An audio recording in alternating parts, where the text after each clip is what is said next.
Brain stroke వచ్చింది. బెంగళూరులో operation చేయించినాం sir. అక్కడ అమౌంట్ కట్టేదని కాకుండా మేము ఇక్కడికి తోడుకొని వచ్చేసినాము.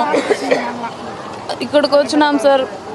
చూస్తామని చెప్పినారు. రోజుకి 21,000 బెడ్ ఛార్జ్ చేస్తున్నారు. వెంటిలేటర్ బెడ్, మెడిసిన్కి 15,000 14,000 అట్లా అవుతాను సార్ ఒక రోజుకి. మా వాళ్ళంత కాదంటే 18,000కు తగ్గించినారు.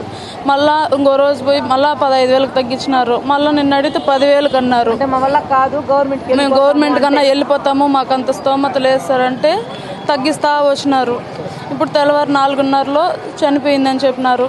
సరే ఉనిందంతా ఆడాడ తీసుకొని అప్పు చేసి కట్టేసినాం సార్ ఇన్ని దినాలు. ఇప్పుడు 40,000 తక్కువయింది.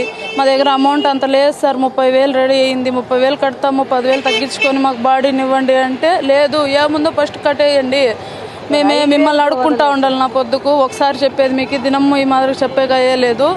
మా ముఖం కూడా చూడలేదు సార్. దావంటే వెళ్తా చెప్పినారు. వాళ్ళు వెనకాల మేము వెళ్తా ఉంటే కట్టేసి వెళ్ళండి, ఫస్ట్ 5,000 తగ్గించుకోమంటే కూడా తగ్గించుకోలేదు.